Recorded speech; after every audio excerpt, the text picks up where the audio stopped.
Welcome to the Across the Spoilerverse podcast. I'm your host, James Bond, joined by my man, Greg Albert, as per usual. How's it going, Greg? We need some positivity to start the podcast with. Oh, it's going great, Paul. Bond. Paul. You said you were James Bond? I was James half Bond. listening to you and your intro. I was getting distracted by something on my computer. But no, it's going good. It's going to be a good month. Movies will rebound. Don't worry, Paul, because we got some topics to talk about today. On the agenda, ladies and gentlemen, if you were watching this on YouTube, please leave a like on this video. But you could also catch us, of course, on Apple, Spotify, wherever you get podcasts listened.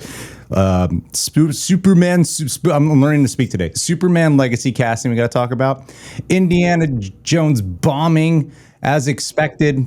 And then some movies that are coming out this month where it looks like they're projecting well, and some are looking to be future bombs as well. And of course, yet again, another Jonathan Majors update. But Paul, I think we should start off. I haven't even really shared my opinion about the Superman legacy casting because it's really short. I haven't heard we haven't even talked in private about the Superman legacy casting. Yeah. You just messaged me going, "You gonna do it?" I'm like, "Yeah, I'm putting koi on it." But I actually haven't even gotten I've gotten your opinion about the way the movement went to getting Superman in here and all that. And of course, how it didn't seem like the smart move to fire Henry Cavill and yada, yada, yada. But what do you think about David Corenswet? What a fascinating name. David Corenswet as Clark Kent Superman and Rachel Brosnahan as Lois Lane.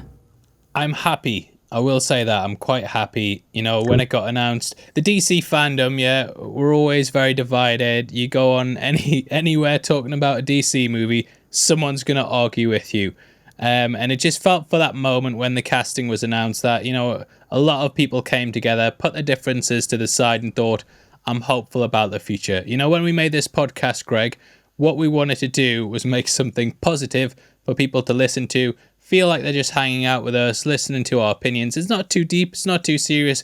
We're not gonna go crazy and go on big rants about how much we hate everything and how everything's been ruined.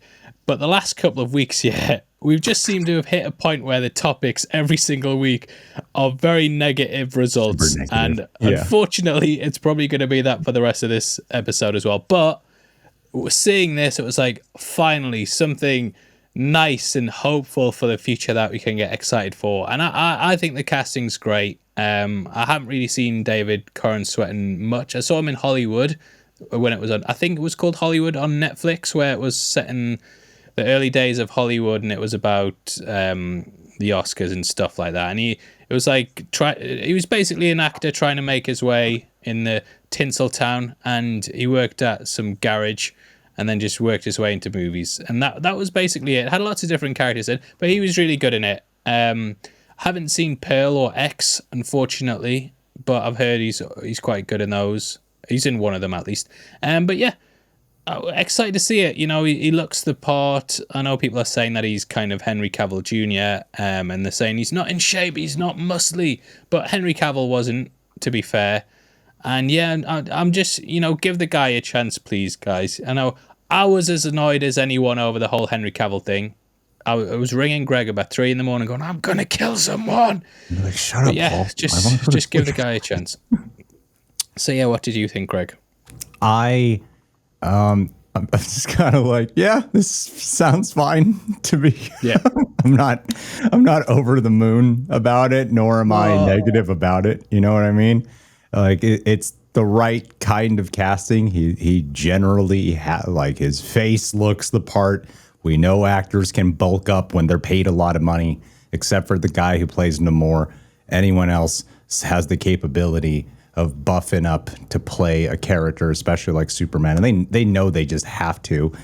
And I like the idea that we're following the tradition of a generally unknown gentleman, because that is the best way, I think, to just see Superman and, be able to see ourselves within Superman to some extent. You know, James Gunn's been testing. I mean, I don't know how many people he's been testing, but he's taking this role more serious than anything else. Like, he knows there's a lot of pressure on this movie, and he has to get it right. So if there's one thing with James Gunn, he rarely goes wrong with casting. I can't really think of a role where like, man, that was totally miscast in a movie of his. And he usually has such a big ensemble, and he still manages to like hit the nail on the head every single time.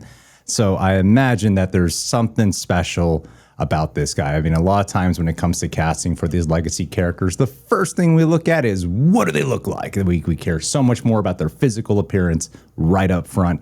He looks fine for that. At the same time, I'm excited to see what he does. A lot of people, I don't know any of these actors, honestly. Like Rachel Brosnahan, I don't know what she's done, but Ms. Maisel. Okay, yeah, haven't seen that. It's too non-American for my brain, Paul. But I What hear do you she's mean good. it is American? Is it? Which one's that Yeah. show? I thought that was the British show. You know, it's the Amazon show about the Who stand-up else is in comedian. that show, Paul? Here, and that's it. And the guy from Men in Black who gets his head blown off and then it grows back. You know, in the Tony store. Shalhoub? I think that's the dad. Sometimes I Wait, watch what's the Phoebe Waller-Bridge show? Fleabag.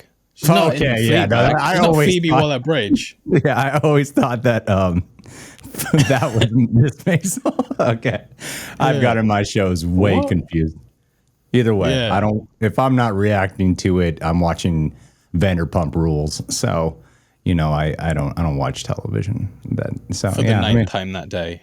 I didn't like your comments about the guy who played Namor. I thought he would look. I'm going to look in the mirror now and think, oh, I'm a bit out of shape. I look worse than him. But I thought he's he been looked fine, cancelled but now. everyone seemed to bitch about it for some reason. So I Yeah. was like, yeah, I guess. I sound like I'm supporting him, and he's been cancelled. Bloody hell. We're off to a bad start. A side note, I was in it was for The Flash, at a screening for The Flash, and I heard a bunch of it was a bunch of people who work in animation and comics who were in the row behind. I won't say any names, but they were bitching so loudly randomly about Namor and how he didn't buff up for the role. And these are like, because they were talking about this guy's weight, I'm just going to say, like, they were like super fat dudes who were just like complaining their asses off about Namor. It's so funny to me. But they were vehemently serious about it. And that's what was in my noggin right now. But that is the standard at the moment, to be fair. You do have to kind of bulk up as much as possible. And I think the guy can do it. He looks like the kind of guy who could get in good shape. Don't quote me on that, but he's starting off from a good point. You know, he's probably in quite good shape already. Hugh Jackman in the first X-Men movie, yeah, do you remember? He was in pretty good shape, but then guy takes it the next level come some of the movies.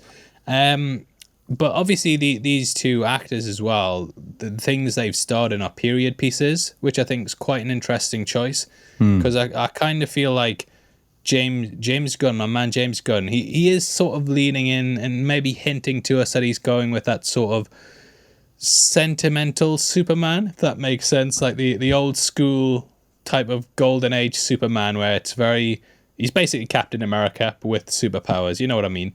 His attitude, sort of classic American, farm boy, and you know, to have these two actors who are from these period pieces. I think that both of them are set in the 1950s. Haven't watched Ms. Maisel. I walked in on my wife watching it a couple of times, and I was like, "What the hell is this? Get this off! I want to watch Vanderpump or whatever the hell it was you said before." crap joke, but yeah, so it is quite interesting that he's went with these two. Now, there are rumors that Lex Luthor, they're kind of going back and forth between the Skarsgård brothers. You've got the younger one, which his name's just disappeared out of my head. Bill Skarsgård, and you Alexander. Yeah, so that's quite interesting that they're like, we need a Skarsgård. Which one? Get them all in. Audition them all. I think... Really cool. Alex, I would go with the Hemsworth situation too. Didn't that happen with the Hemsworth brothers when it came to Thor? All right. Yeah. I don't know, but Liam Hemsworth, not Liam Hemsworth. Was it Luke Hemsworth played Thor in Thor Ragnarok for the play? Yeah. Maybe something like that. But yeah, they've got the two guys in apparently. I quite like Alexander Skarsgård. He was in my favorite film of the year so far, Infinity Pool. Really enjoyed that. Think the guy can do it. He's sort of older. I feel like Lex Luthor needs to be older.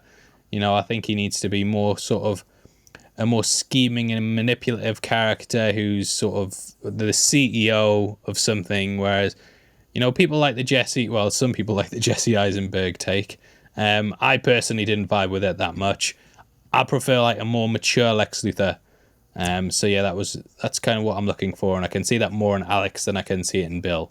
But Bill Yeah, you obviously need he's played someone. a bold clown before. But Bill was also in John Wick Continental, which in some ways, not Continental, John Wick Chapter 4, which in some ways is, other than the accent, you can hearken that to a Lex Luthor-ish type in that movie. He's in a suit and he's fancy and he's rich and he's evil. So, that's, How you do? are you trying What's to he do it say? right now? How you do everything is how you do. How you do anything is how you do everything. Says that, and it sounds really bad when he It's says not it in like the you film. have a condition. It's not, That's what. it's not That's how he sounds. translating as a French No, accent. that's how he sounds. Yeah, no, that's what I mean. That's what I'm saying. So yeah, I think either one of them is gonna be good. I think, Yeah, to be they're honest both with you. great actors. Both of them are. Even Stellan Skarsgård can pull it off if he wanted to. But yeah, I think I'm with you. I would personally prefer, because Bill Skarsgård's like always playing bad guys, and even though Alexander Skarsgård's played his fair share role of bad guys, I think it would be cool to get a Lex who does have more of that charismatic charm to him and that physical build. It'd be cool to get a Lex who actually looks physically capable as well, especially to one day, be wearing that big green suit or whatever that he's got going on. But yeah, Superman Legacy looking good. We're talking about actors getting in shape. You know who looks good for his age, still with his body? You see him shirtless at one point. Indiana Jones, Harrison Ford. Yet his that Marvel body shot that he has in there, it wasn't enough to draw in the audiences. This movie, Indiana Jones and the Dial of Destiny, you just did a whole video on it. I have not listened to your video or watched it, so I don't really know what you said, but I imagine some of those points will be reiterated here. It is open to what, just $60 million? Yeah, US 130 million worldwide. on a Obviously a budget of massive like disappointment. it's like almost 300 million, the budget, right? Well, that's what Disney have said the budget is, but there's actually people who've gone and worked things out, and they think due to most of it was filmed in Europe and England, so they've worked out like the exchange rates, and they roughly say about 339 million. So it's a lot of money.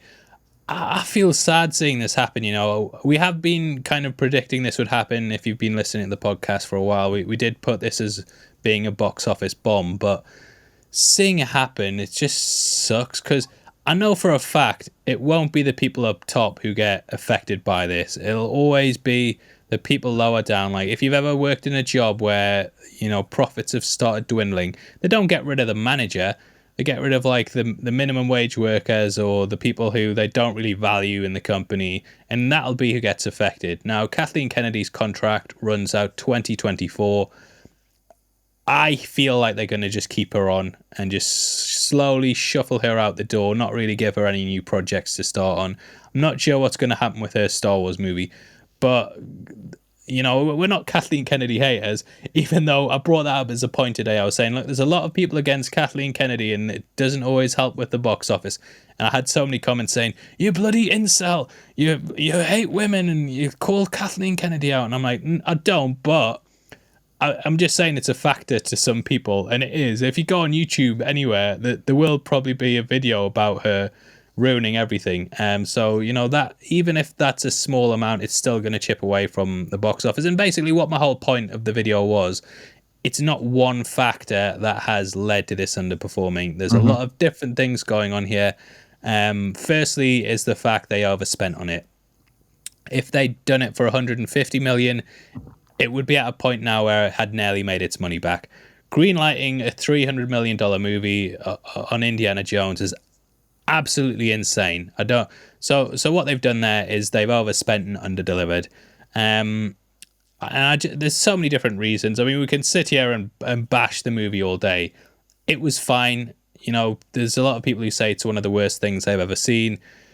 And I thought it was okay, but there's a lot of things that, you're not going into it thinking, oh, I'm going to spread so much word of mouth about how good this movie is. It's not Across the Spider-Verse where you come out. It's not Top Gun Maverick, you know what I mean, where you feel good at the end of it. And I think there's just so many different issues with this film. It wasn't marketed that well with the whole thing at Cannes, and that created a bad buzz around its official release because the early reviews were very bad. And then you've got things like the general, like the economy right now. We're in a cost of living crisis. Film tickets are very, very expensive now. If you want to take a whole family out, it costs a lot. And I think that audiences in general are kind of just, I said in the video, basically, they have this mind state of fool me once, shame on me, fool me twice, shame on you. And, audiences, they've seen this happen with Lucasfilm over and over again, where they get excited about a movie, they're bringing old characters back, and the way they handle them isn't the best. And, if you watch this movie, they take away from Indy more than they give to him. It's very sort of depressing, we will be spoiling it, yeah, just heads up. So if you don't want to know any spoilers, then leave. But 5, 4, 3, 2, 1. So we find out in the movie that his son died going off to Vietnam. That's horrendous. He's retiring, he's divorced. It's just kind of depressing, and you feel like, why have we went back to this character to tell this downtrodden story about like how sad he is? And even things like Antonio Banderas being killed. Phoebe Waller-Bridge all like, yeah, we made it out, we escaped, we did it. And he's just like, my friend just died. And there's just constantly moments like that where it's really sad. There's people getting killed that he works with for no reason. And even the ending of it just feels kind of like it's not something you'd go home and tell your friends about. Like, you must see this. Like, if you think about it, Top Gun Maverick, yeah, they crash the jet. Tom Cruise and Rooster, they crash the jet. They then got to make it out. They're flying off. They're fighting against these 5th generation jets. Everything's going down. How are they going to get out of here? They hit a point where it's like, oh my God, there's one more 5th generation jet and we've got no weapons left. Oh no, we're going out. And then the 5th generation jet, what does it do? It drops a missile. But then boom, Hangman comes in. He saves the day. It's like you've got a big cheer moment. I thought, yeah, that the final act of this movie, especially when we're going into it and it's back in time, I thought this is going to be like the final stand of Indiana Jones. It's going to be the last hurrah, the final big send-off. He's going to really show people that he's still got it. He can keep with it. He might be old, but he's not obsolete. The stuff's about to go down, and we're going to see some classic scenes in the past with Indiana Jones. And what they do instead is they have them basically parachute down. He gives a very sad speech, and he gets punched and knocked out, and then they cut to black. And it's just kind of like, how do you go home and rant and rave about that final act in the way that you would something like Top Gun Maverick, where like, even talking about Top Gun Maverick now, I'm getting goosebumps thinking about Hangman coming in to save the day, that final escape. Goosebumps. Goose. Yeah. Get oh, it? Goose. Rest in peace. I had to interrupt your flow to point That's out. okay. The goose. Please continue. I'm sorry. But yeah, it's just kind of like, how do you go home and feel good about that? Even like Harrison Ford's done it in the past. Luke's heading towards the Death Star trench. It's all about to go down. Oh no, Darth Vader shows up. He's got him in his sight. He's going to kill him. Boom. Millennium Falcon comes in, saves the day. Yeah. And it didn't really have that moment in the finale. And for some reason, they just cut to black. And they don't even give you like what would have been the most obvious thing, which is she just talks Indy out of like wanting to stay in the past. And she says, look, Marion's waiting for you back home. Come on, please come with us. You can. This is showing you that everyone gets a second chance. And, they climb back on the plane. They're flying out. Are they going to make it out the tear in time? Oh, it's closing. Phew. They just make it through just in time. And you get like, oh, yeah, he's back. He's went through all that. He's got his mind state fixed. He wants to be back with Marion. They've just had an amazing escape from the past. but instead he wakes up, kind of sits about his room, and then Marion comes in like, you didn't have anything in the fridge. And it just feels very like downtrodden, and for a final Indiana Jones film, you know what I mean? Especially for us, how good that like some of the final acts of Indiana Jones films have been. It just kind of, it doesn't feel like the sort of film that you want to go home and talk to people about how good it made you feel and why it was so worth coming back. I was thinking today, yeah, I'll let you go next. Don't worry about it. But we've got enough films now to make a final Indiana Jones trilogy.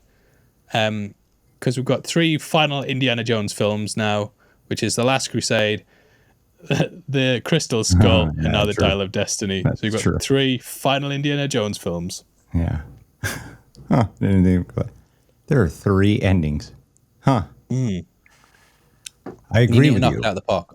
I agree with you, because one thing I was loving about that, and I brought it up in one of our episodes, is loving how I love the beginning of this movie a lot. Specifically the Moon Day stuff. I was cool with cranky, old, jaded Indy. It felt real. Where it seemed like the movie was going was that, especially when he's talking with Sala, and Sala's like, I miss the days of sand and all that it was going to pull something out of Indy where he finds that adventurous spirit again and that excitement. It really seemed like that's where we were going from this downtrodden, sulking kind of human being to someone who finds that, that captivating, rousing adventure within him once more. And he never finds it, which I think is what undermines a lot of the excitement behind the action scenes, besides the fact that they're loud and shit and wild, that they're actually not exciting, because there's that swashbuckling spirit is not there, despite the fact that there's physical things happening. And I brought it up a couple videos ago, how there was a moment that was so serious, but half our audience started laughing really loud. And it is in that moment on the island when Indiana Jones is like, just let me stay here. I just want to die here.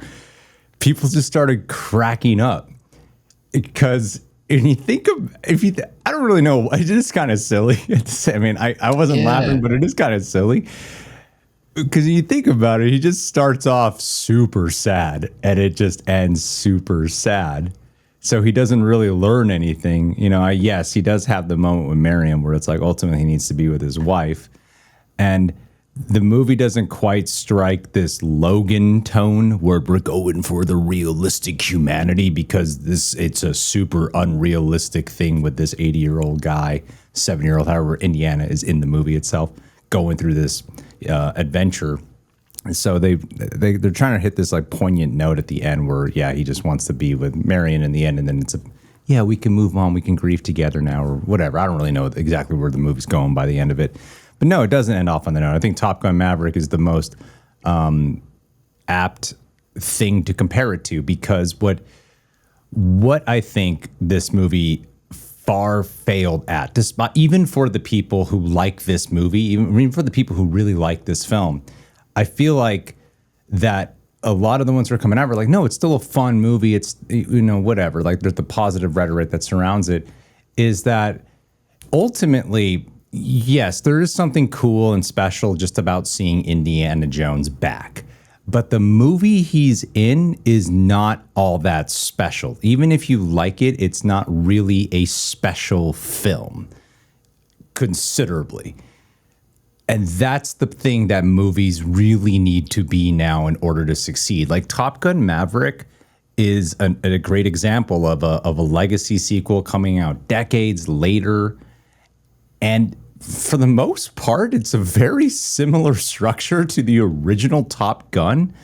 However, they made a movie that the way they decided to execute it, and you can just see it in the trailers, they did something very special with this film that warranted being seen. Whereas a lot of the marketing for this film, they don't even lean in on what some of the more unique elements are for this movie. which is the setup for Indiana Jones. Like, you can't really show that in the trailer, which, by the way, someone did point out to me that it's Indiana Jones's story here. The setup for him is very similar to Han Solo and Force Awakens. And I never drew that parallel, but I'm like, oh yeah, that is very true. But they never really showed that side of what would make this one special and unique, for the few things that did make it unique.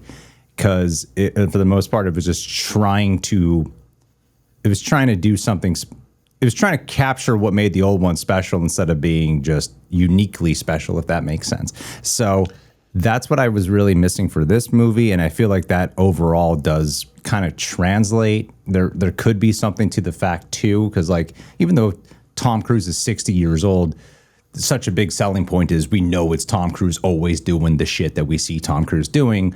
Whereas here, some people might not want to be a little hesitant towards seeing Harrison Ford, who we know is extremely old, doing the action adventure role and putting on the, like, I'm down with seeing him. And I feel like he actually gives a great performance here, but I can understand there's a lot of, like you said earlier, there's a lot of mixed things to what has led to this movie bombing ultimately. And I feel like at the end of the day, if there's one thing I got to narrow it down to, is that there's nothing really that makes this a special Indiana Jones movie. It could be a fun, good, decent installment, but not really that strong, rousing highlight. Does that make sense?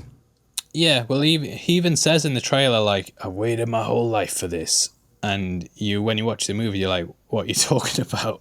I waited my whole life to clear my name so I could get back to my apartment, is what I'm talking about. Yeah, how did he get his name cleared of murder so quickly? Look, I did like the movie, I will say, when I was watching it. And it was when I got home, I started thinking on it more. I was like, oh, well, it basically, the whole movie structure summed up my thoughts of the entire franchise. Starts off really, really good, amazing. And then as it goes on, you start getting these later parts where everything sort of falls apart.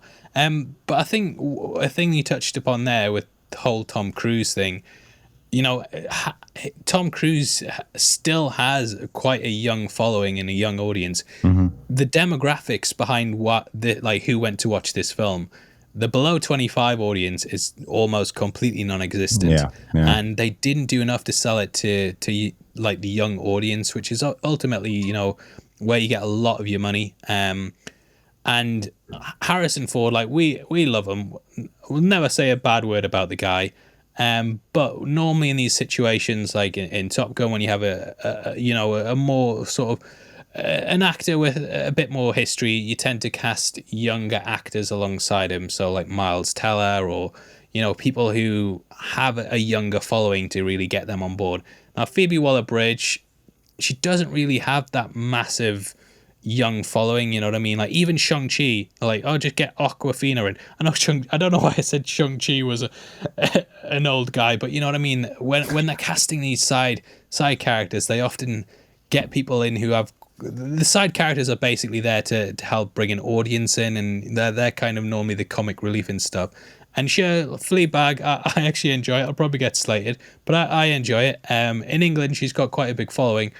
But in the US, I don't feel like, I'm not expecting Americans to go out and watch stuff with Phoebe Waller-Bridge in if they're under 25. So I think that impacted it. Obviously, I touched upon before the whole, the price of cinema tickets. And I think Hollywood have kind of killed one of their big earners through streaming and basically pushing things out in this 45-day window. Now, me and you, we're older gentlemen. You remember back in the day, yeah, if a movie did badly in the cinema, what films would do is, if it got good word of mouth on VHS or DVD, they'd be able to recoup some of that money back. And there was so many films like The Thing, where the movies bombed in the cinema, but then once VHS came out, it got lots of people picking that up, and the movie would recoup money. Now, the physical media market's I'm considered a dinosaur because I still buy Blu-rays and stuff. But a lot of people don't bother with that, and instead they'll just say, well, it's going on Disney Plus very soon. I'll just wait for that. I'm not going to spend, $100 taking my family out to what could potentially just be a disappointing movie, because I've seen the reviews from the Cannes Film Festival where they all said it was rubbish. So I'm not going to take that risk with my kids, and I'll just wait until it comes out. Times are tight for people. Fair enough, they don't want to spend that amount of money on 2.5 hours and watching Indiana Jones when there is potential it could be bad. And unfortunately, I've seen a lot of films recently where in the second weekend of them being out, they'll announce when they're coming out on streaming, and it'll be like 3 weeks time. So for example, Creed and Evil Dead were both films that I wanted to go see, missed the first weekend, was gonna go the second weekend, and I remember going on Twitter for both of these, and it said this film will be released digitally in 3 weeks time. And I was like, well, I could rush out and go to the cinema to see them, but I could just watch it at home in 3 weeks time. And that completely killed my hype. And I think that studios they've destroyed the physical media market, and they've went all in on streaming almost to the point where they think it's going to be the future. But it's kind of killing the box office returns, because people will, if they're unsure on something, they'll just wait, which is understandable because of how expensive it is. And if we weren't doing this for a job, I probably would have just waited till this came out on Disney Plus, to be honest. I don't see the necessity to go and see it. And seeing those early reviews come out saying it was pretty meh or bad, it just wouldn't have sold it on me. And we've been burned by Disney before quite recently with all their times that they've made bad movies with legacy characters. And I just think, it's more than one thing here that's causing these issues. It's an entire industry that's made fault after fault after fault and built themselves in a way where spending $300 million on a movie is it doesn't make sense at all. You are never going to break even on this. And if you were, it was going to take a long, long time. So, I think the reason for a bombing is just widespread across a number of different things that have slowly people just have built themselves up to consume movies in a way where you're not going to go out and spend that much money on a film if you're unsure on it, because of how quickly it's going to come out and the fact that it's probably going to be included in something that you're already paying for example, Netflix or Disney Plus, where you don't even have to pay for a VHS or a DVD anymore. It's all included. Well, on Amazon, the accessibility on Amazon too for VOD. I know Universal, they really love the market for digital VOD. Like that has been a game changer for them as well. Like they really embrace that. So they don't delay at all. And now on Amazon Prime, you can see what like the top 10 rented, VOD releases are of the week all the time. And that has been, so it really is a market because, a theater, you got to really split the costs for it, for the sales of the movie, whereas on video on demand, they get to keep all that money. So yeah, they could be a lot more lucrative. And that was something that they really figured out during the pandemic. That's one thing Universal really got down. I think that was with Trolls World Tour, where they realized, like, wait a minute, we can make cinema. We can make all kinds of money. Yeah, Trolls World Tour changed the game for them, because I think that everything still comes back to it being a ripple effect of how studios, like I think what Warner Brothers did at the time with their same day releases, has really caused an association for a lot of us. Even when you think about when Disney Plus was doing, we're going to release Mulan and Black Widow the same day they're out in the theaters, and you could just buy it at home instead. And it made us go, oh, okay, then yeah, I don't need to. There is a subconscious association I think a lot of us have now, transported our minds to for these. But as we're looking ahead for July, we have several movies coming up that you sent me a list of the opening weekend estimates. And one on here is making me so happy because last time we talked, you were talking this movie down, Paul, and it's looking to be doing the best I am so happy for this. And you know why it's going to do well? Because it looks unique 'Cause all the and men. special. And all the men are finally willing to embrace their feminine side for this. Because if there's a man's man out there, it's Ryan Gosling. So we got a list here of opening weekend projections. What is surprising me is just how well Barbie is looking to be doing. Some of these, one in particular, the main one that they're competing with.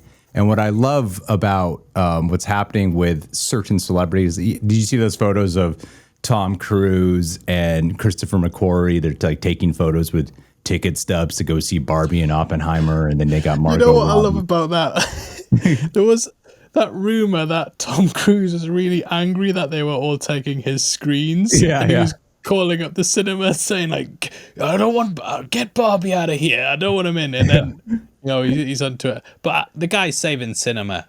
Like single-handedly, Yeah. Tom Cruise is out there saving cinema. He's buying tickets to everything. I love the guy. Even if he has these strange little quirks that we'll not go into. But I think the guy, he's clearly has a love. He buys 4K Blu-rays. So Yeah. got a lot in common with him. He just loves cinema. I mean, fair enough. He's going to kill you and your whole family if you don't turn off motion smoothing. But other than that, he seems like he's really supporting the films that they're competing with. And I feel like he wants them all to do well. And seeing the list, it all looks really good.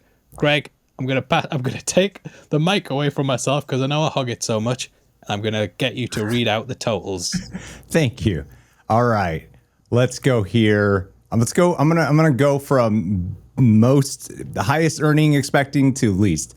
Barbie, $80 million to $100 million.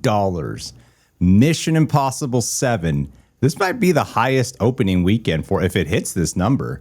It's $90 million. Next up, Oppenheimer. This is not a great start, but I feel like they're depending on legs for this versus opening weekend. $40 million. After that, we got Disney's Haunted Mansion, which looks fine. $25 million to $35 million. Feel like it's going to come in less than that. People are certainly going to wait for Disney Plus on that one. I can feel it. And Insidious, The Red Door. I feel like this is not going to perform well, but it doesn't even make a lot of money. It's Insidious, $20 million to $29 million. Which number here stands? We got to talk. We have to talk about Barbie for a second. Let's go through them all from bottom to top. So Insidious, The Red Door, 20 to 29 million opening weekend prediction. That comes out this Friday. That's pretty good for that. Honestly, that's pretty good. Just about to say, horrors, they don't tend to spend a lot of money. They're not doing $300 million budget horror movies. So I'll do a quick Google search for you there, Greg, and we'll see what the budget is.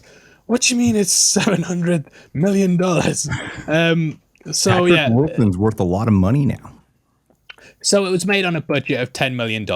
So if it hits this weekend, absolutely fine. Doubled its budget already. It's made money for the studio. They haven't lost hundreds of millions of dollars putting this out. Now, next in line, we are going with Haunted Mansion. That is not going to perform well. I don't think it'll do well.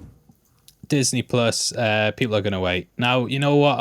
I forgot to bring up in Indiana Jones, but I can slyly slot it in here. Disney Plus isn't doing well either.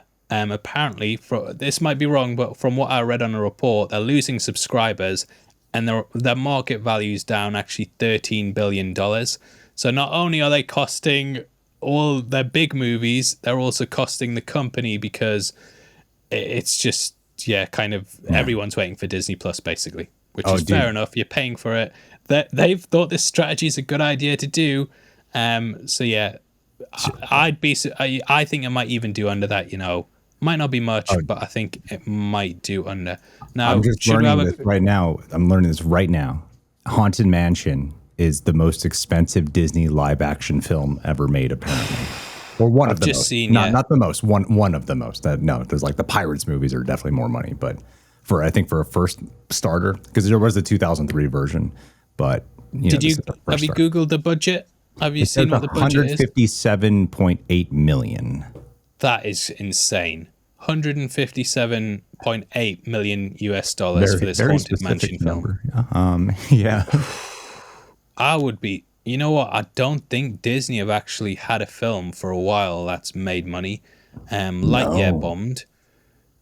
Little Mermaid's doing Elemental. all right now. Little Mermaid's doing all right, and Okay, Elemental's picking up overseas. but it's not going to make back the money though. I think that was about a No, 200. no. I was just being nice. It's gonna Yeah. definitely fail. Yeah. So I'm sure I read Mario cost 100 million to make, and Elemental cost 200 million. 200 million. Yeah. So what are they doing spending all this money? There must be a big, in quote, catering budget for this film. You know what I mean? Yeah. We're spending a lot on catering for this film, and the money just so happens to be going in some exec's back pocket. Yeah, that's going to be another massive bomb, unfortunately for Disney. Sorry, guys. Well, Yeah, speaking of 25 to 35 million opening weekend on a $157 million budget. That I feel like is they could come in insane. lower than that. I mean, that's not a good look, man. And people will freaking wait for that on Disney Plus for sure. But Oppenheimer, I'm surprised by the production budget on it. I thought it'd be way more money to cost. How much is it? It's only estimated to be $100 million for the production budget. Nolan, he is a G. Nolan, I tell you, he does it every time. I'm sure even with The Dark Knight, the guy came in about 50 million under budget and he just gave it back to the studio. I was like, we're balling. And on Interstellar, yeah, you know, that cornfield that they drive through, he actually, that's real corn. And what they did is he bought a field, had all the corn planted for that scene. They filmed it and then he sold the field and made a profit on it. My boy Nolan, he knows how to make the dollars. So yeah, Oppenheimer, 40 million, you know, half its budget, opening weekend roughly. I actually think it'll do slightly better, not by much, but I think, you know, I could see it maybe doing maybe towards the 50. Don't know though. I mean, like from my personal man, the production budget for Dead Reckoning is so high. I'll tell you in a second. But my personal, I just saw the production budget for Dead. Like, holy shit, that's a lot of money. For Oppenheimer, I had to get tickets because there's very few screens out here in LA or just actually in the United States that are considered real IMAX, meaning the actual size of it and the quality that it screens on. And there's like a few theaters nearby, but the one that Christopher Nolan screens at is in Universal City Walk, is adjacent to Universal Studios. So I love to see movies at that IMAX. I love to see them there. I was not able to get a ticket until like 3 weeks after the movie releases. It was just sold out for weeks. So the plan to, you know, basically consume IMAX, because a lot of the time a movie will, even if a movie shot with IMAX cameras, they pretty much leave after a week in a summer movie season. They're gone after like a week or two. And Oppenheimer's just got it booked for so many weeks. And it looks to be paying off. So I really do think the word of mouth and perhaps repeat viewing for cinephiles, because a lot of times when we're talking about, you know, a movie's profit and stuff, we're always considering, you know, what the general audience is going to be, because it's so important for considering how much money a film's going to make. But Nolan has kind of a unique case where he could really ride cinephiles basically to, you know, actual profit. And I think Oppenheimer will be, I have faith that it'll do well. And on top of that too, I think Universal, they really just want to keep Christopher Nolan. Like, them being able to snag him up after him leaving Warner Brothers is a big get for them. So I think regardless, they just want this movie to have like a great reception and yada, yada, yada. So, yeah. But Dan, dude, I got no, please. Another thing you've said there, the IMAX screens, if they're that booked out, then that's a lot of money, because IMAX tickets obviously cost very expensive. almost double. Yeah, exactly. So, you know, it might not show as many times, you know, as many people might not go see it, but it's the same with 3D. Do you remember when, you know, James Cameron knocked it out of the park with Avatar because it was in 3D and those tickets were so much more expensive. And then every film was like, we're doing 3D as well. Like, did you guys film it in 3D? No, we're just doing it post conversion, and you're paying the same price. And that is a reason why a lot of when you go back and look at older movies, when you're like, it's insane they made that much money, but it's because they also sold 3D tickets. DC, for some reason, haven't really done it, but Marvel have always leaned into it. Like, I remember Avengers Endgame made $1 billion opening weekend, and I think a lot of people went to see that in 3D, which bumped up the price. 3D IMAX on top of it, crazy. So Nolan, if he's got those IMAX premium seats all booked out, then yeah, I think that could do well. I think, Oppenheimer, I'm hoping it does well. But, I feel like deep down, Greg, we're going to be in 3 weeks' time, we're going to be back talking about bombs again. Yeah. And the first point we're going to bring up is, why did they release Barbie and Oppenheimer on the same day? But according to your report, it's doing well, which angers me because it means I have to admit I'm wrong. You're wrong, and I'm so happy about it. I really hope it does this well. Did you find? I'd be so happy if it does well. And I hope in 5 years' time, Barbie has the same production budget as Oppenheimer. That is so. Oh, really? That is insane to me. Yeah. But I mean, it's a good low budget. You know what I mean? $100 million movie. Like, I was thinking today. So if Indiana Jones did cost $300 million, like, which it pretty much did, why is that a better idea than someone just going to Lucasfilm and going, look, got these 3 good scripts, they're new properties, they're new IPs. Instead of just completely running everything we have into the ground, why not just greenlight these 3 movies? We put them into production. One of them might turn out to be a John Wick, where it makes money and we could build a massive franchise off it. Why not do these 3 $100 million scripts instead of one Indiana Jones film? And yeah, I was just thinking about that today. It just doesn't make sense why they've spent that much money. But yeah, back to Barbie. So 80 to 100 million. So that's great. If that turns out to be true, I hope 5 years from now I come out with an opinion and the first comment is, yeah, but you said Barbie would bomb, you idiot. So yeah, I'll be happy to be proven wrong, I hope, because it seems like a nice, fun, positive movie. You know what I mean? If it does well, then yeah, good on you guys. And you're competing with Christopher Nolan as well, and he's one of my heroes. So if you beat the guy, then all props to Bob's.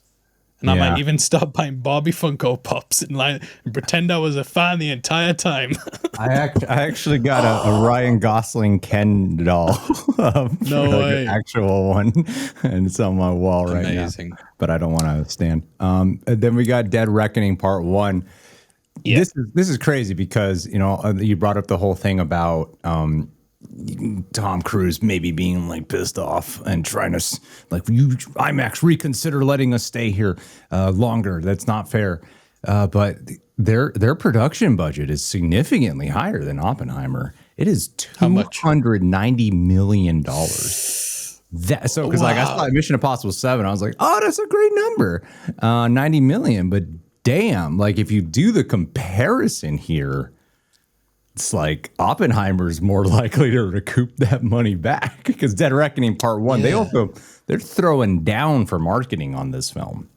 So I've just looked online there, and Dead Reckoning's $290 million US. The last one, Mission Impossible Fallout, cost $178 million. So this is a $112 million more budget than the last movie. Now, to be fair, they did film during COVID because we all heard Tom Cruise on set his recording talking about stuff. So to be fair to Indiana Jones as well, that had that going for it too, where they had to keep stopping and starting production just because of the whole pandemic situation. But $112 million more. Are you allowed to say anything, or am I going to get you in trouble? No, I can say it looks expensive. Okay, so can you say you've seen it, or you haven't seen it? Have you? Yeah, I've seen it. I've done my social media reaction, so I can say I've seen it. And Okay, I like so it.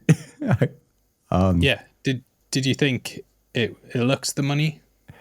I I need to watch it on IMAX to really know for sure. Okay. But yeah, I would say so. And I think there's a little more visual of, I mean, that practical shit costs a lot of money, obviously. Like if you watch the behind the scenes of just him doing the motorcycle stunt, have you seen it, Paul? Yeah. The big Where, silver ramp. yeah, where they have to spend millions of dollars just to train him to do the stunt, and then to build a whole ramp and get the location just to do that one, like what lasts a few seconds in the movie. It's so short lived in the movie. Yeah, it's remarkably short. But that alone Greg, cost millions of cinema dollars. lives forever. The cinema lives forever, but that stunt is the scene is so short. It's that it's not like the Dubai scene or him on the plane where it's like a full scene. You're like, oh, he's off the cliff now. That's the end of it right there. It's done.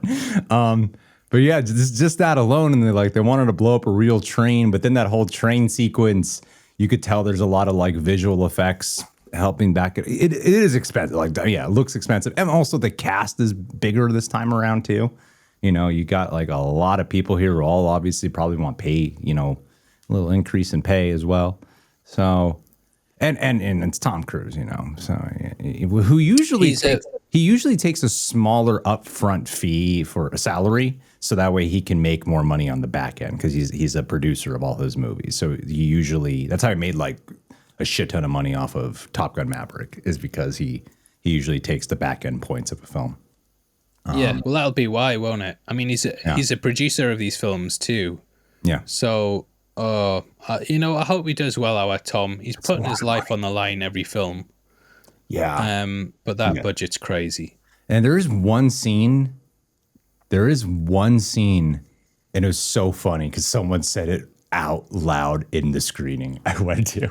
There's one scene in this film where, and I think they might have done it because a lot of this movie has this strange thing about Ethan Hunt and women. I feel like it's too much to say, but it's like women love Ethan Hunt. And there's this one particular scene where I was watching it and I was like, wow, did they de-age Tom Cruise? And it's not like a flashback. I'm just watching this scene where he just looks so de-aged. And then someone a few seats down from me just says out loud, did they de-age him? Like he just says it right out loud in the screening. And I think they de-aged him for this one particular scene, which is pretty funny. That's where all the budget went. Yeah, it's funny for a film about AI, how AI is the enemy. But I'm pretty confident they de-aged him in this like one random scene in the film because of what they're talking about here. The camera's like super close up on his face. You might notice it. I don't know. Can you say it's about AI? I feel like I didn't know that. You didn't know that? No, I had no idea. So, can you say it's de-age? I'm just going to go through everything you just said. Are you allowed to say it's de-age? Are you allowed to say you've seen it? I'm just looking online. De-aged. It looks like he's de-aged. I'm looking online and just reading things about Haley Atwell. Apparently, at school, phenomenal. she got called Haley Fatwell. Oh, that's so awful. I bet she's laughing now. Yeah. All those suckers sat at home watching her on the big screen. She's 295 mil.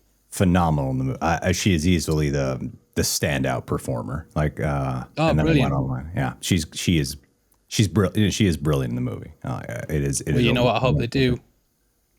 I hope they make a Captain Carter movie. That's what I'm talking about.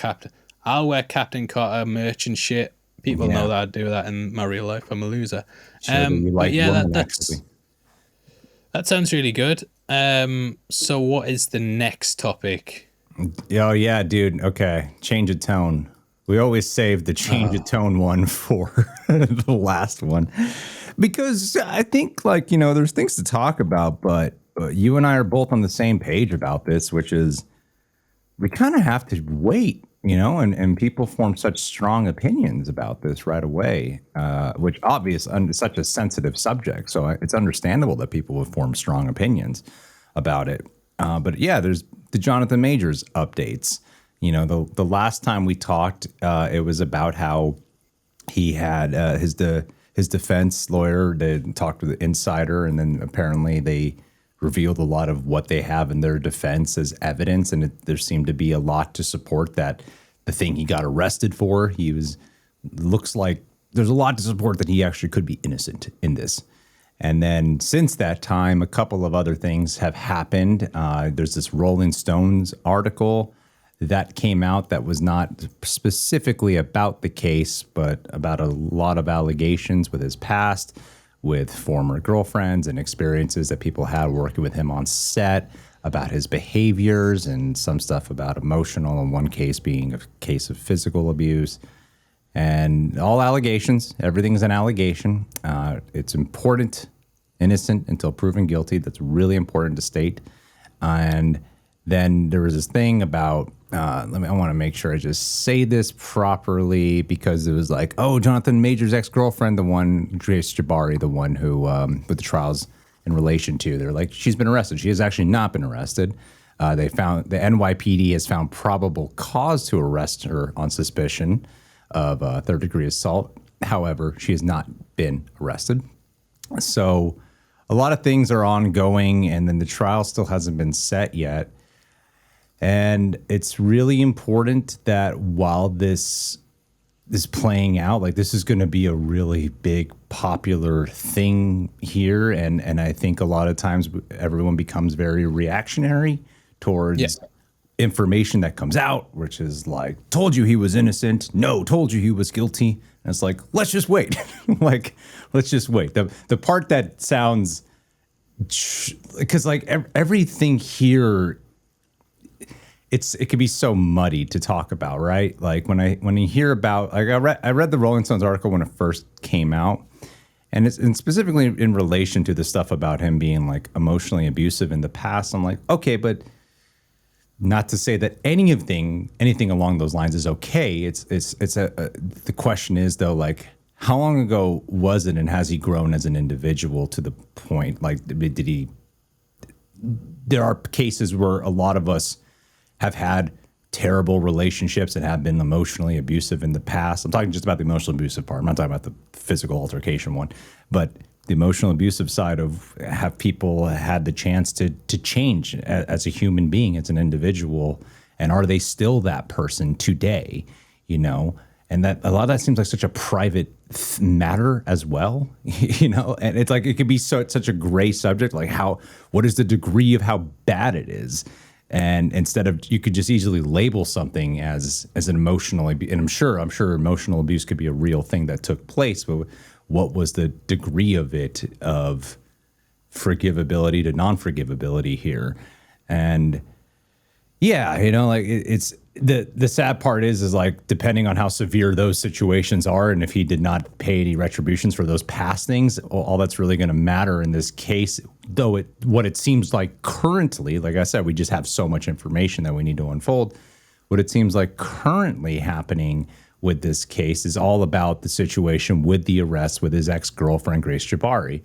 And if he's proven innocent there, what sucks is like, if any of these past things he deserves some type of punishment for, if he does deserve punishment for it, they're probably not going to receive, those victims would receive retribution for it, because all people are going to think about is the one case. And it's that kind of terrible situation where he could be proven innocent in this very specific one, so it could disregard anything that really did happen prior, if anything really did happen prior.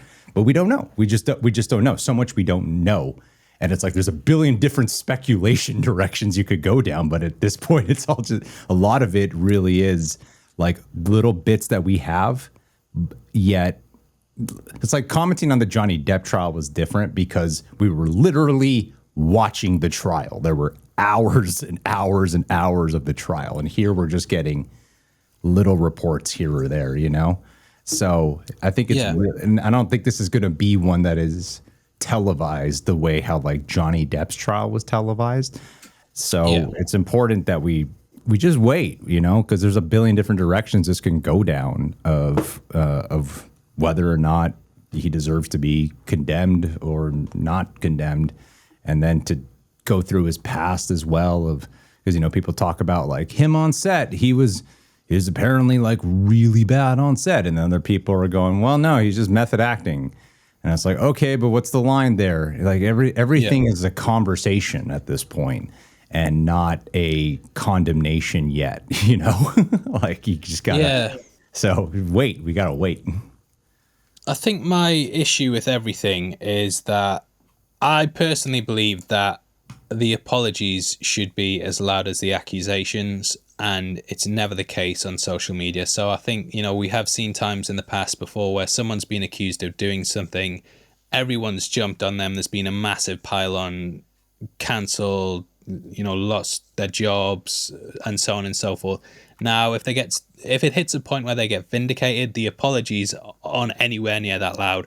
No one's coming out apologizing en masse. You know what I mean? There's very few things. So I think in cases like that, it's important to just wait until all the facts are right, because reports can be twisted either way, and you know, you might jump on the wrong person for some reason, or you know, you might not. You know, they might be proven to be guilty, and so on. There's lots of ways that these things can go, and I think it's important to just have restraint and wait for the whole situation to come out. Now, we've seen this week has been the perfect example of why it's totally fine to just not jump on every single piece of media, because it hit a point where Jonathan Majors, everyone was saying, oh, well, look, he's innocent, and then literally the next day, the same people were doing a 180 because of that Rolling Stones article. Instead of thinking, look, I've seen two different things here that have made me change my mind, maybe I should just hold off and wait until everything's out. And instead of doing that, they're just reacting to whatever piece comes out, even if they're complete polar opposites to each other. They're just saying, no, I believe this now, no, I believe that now. And it's a very strange situation. With the case of the Rolling Stones thing, what it looked like to me was it was almost done as a sort of backfire for him, getting to the point where he had evidence proving that he was innocent. And it just dropped at a really weird time. The timing is so questionable. Yeah. It's like they waited. It was literally like, oh, it's hot right now, drop it, you know? Yeah, it was literally like, here's my evidence showing that, you know, the claims may be fabricated. Everyone's like, all right, okay. And then it's like, oh, well, but what about this from 10 years ago that we dug up the three people that used to know and work with? They've said this, and so on and so forth. So it kind of felt like they just kind of pulled that out of thin air. I'm a bit conscious that my camera keeps going out of focus. So sorry, guys, I don't think you're watching this still, are you? But yeah, Jonathan Majors kind of, it felt like he hit a point where he almost had vindication, and then the media kind of needed to spin it to the point where it was like, well, no, we haven't. We've still got a story to run on you. And I'm just kind of hitting a point now with things where I'm happy to wait and see what the outcome is, rather than just saying that, oh, this is definitely the case this week, and then the next week saying the exact opposite. You know, these are people. It's not like Barbie, where I say I don't think Barbie's going to do well, and it does well. You know, these are people's lives and careers that people are basically turning into entertainment so they can jump on them on social media. And no matter what happens in this situation, there's not really a winner, because let's say Jonathan Majors is innocent. The crap he's had to go through the last couple of months is absolutely terrible. I mean, the guy was on top of the world. He had Creed and Ant-Man, 2 #1 films back to back, and then this brought it all down. Now that's, even if he gets seen as innocent, like, that is a horrendous thing to go through.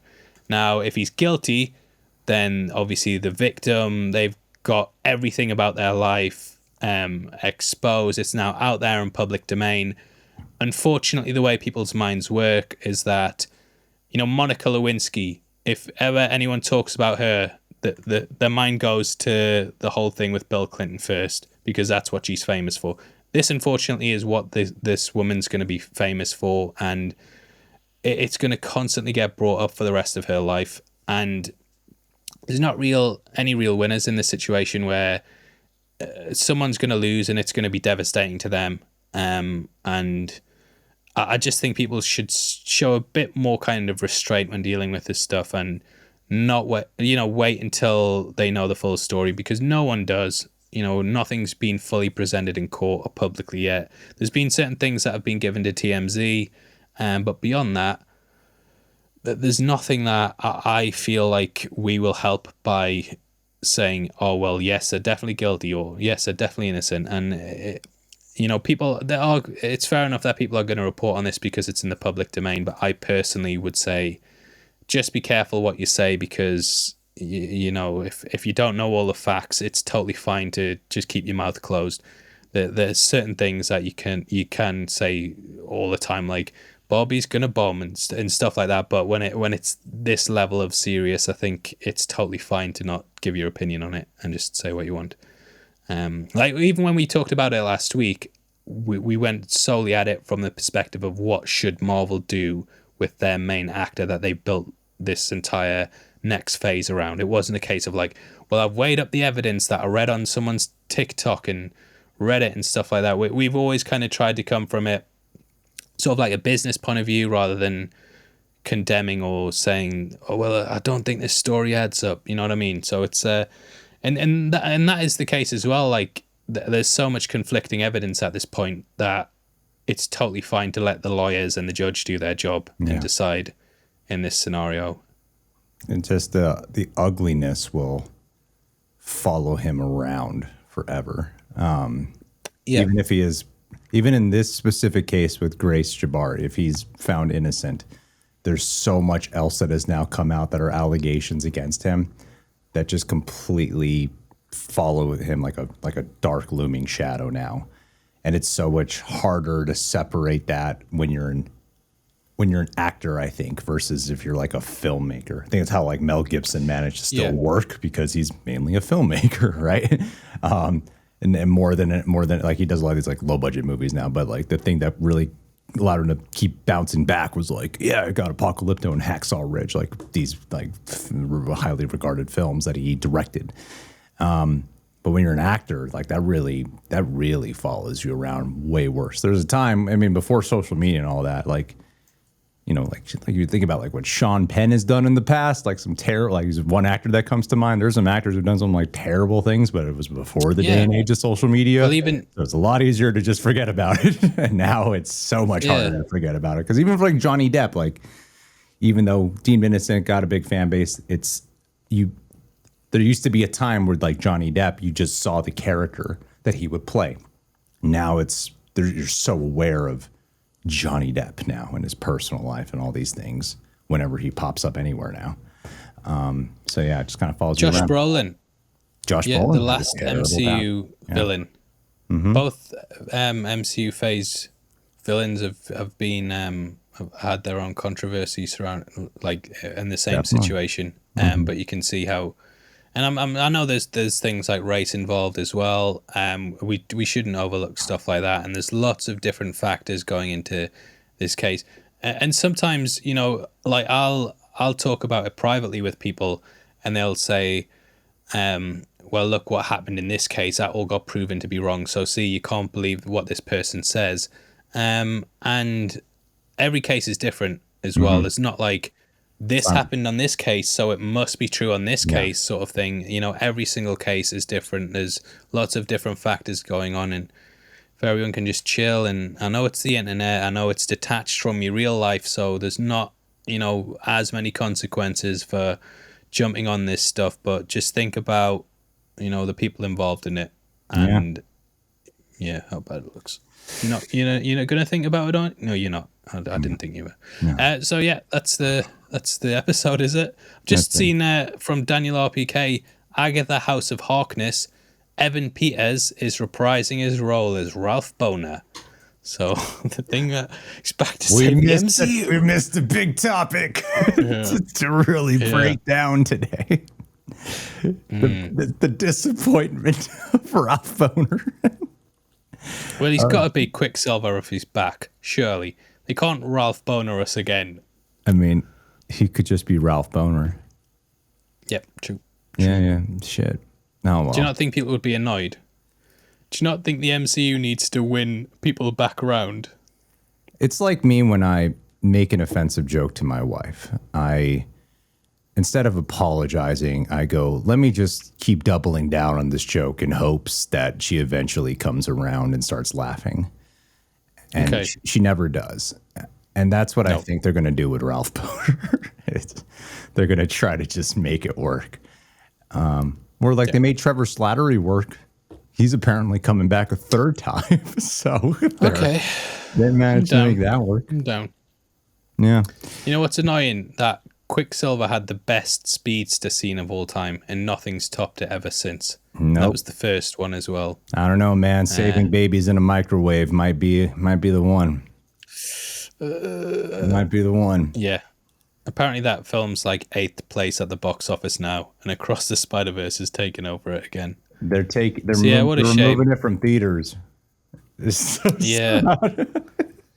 I know we're laughing, but I am funny to me. It's so funny. Yeah. I am legitimately worried about the state of Hollywood right now, Oh, it's awful. and just how badly things are going. Even without the strikes, these box offices, they don't look good for the future. And then you've got the strikes on top. Disney have pretty much tanked every single franchise they've got. You know, Marvel's sort of teetering on, but even the Secret Invasion viewership, it couldn't even break 1 million for the first episode, which Terrible. is absolutely crazy.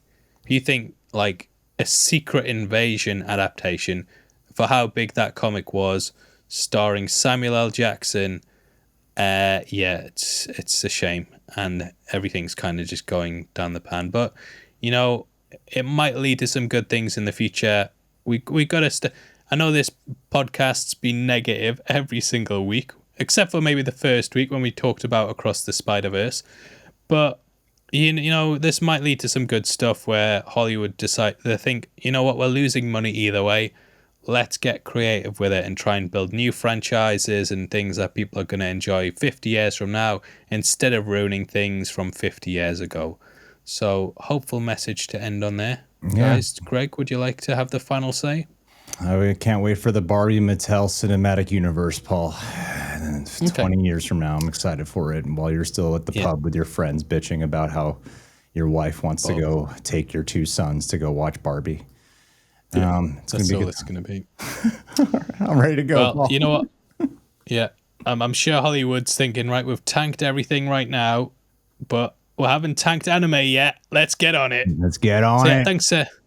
Thanks for sticking with us, guys. It's crazy seeing the viewership on this podcast sometimes. 41,000 on the last podcast. Crazy that there's that many listeners for us talking nonsense. So this week will probably be a drop-off, but we want to thank you for sticking with us again. Hopefully next week we're back with a bit more positivity. There's only Insidious coming out this week, so we haven't got anything to bitch about next week, but you know, it's a week's a long time in Hollywood, and we'll get back to you next week. So make sure, if you haven't, that you subscribe to us on Spotify, Apple Podcasts, Amazon Podcasts, and YouTube, whatever you like to listen to us on. We're going to be there for you every single Tuesday, same time, same bat channel. I'm out. Greg, are you out as well? I'm out. I'm out too. I'm going to stop recording now.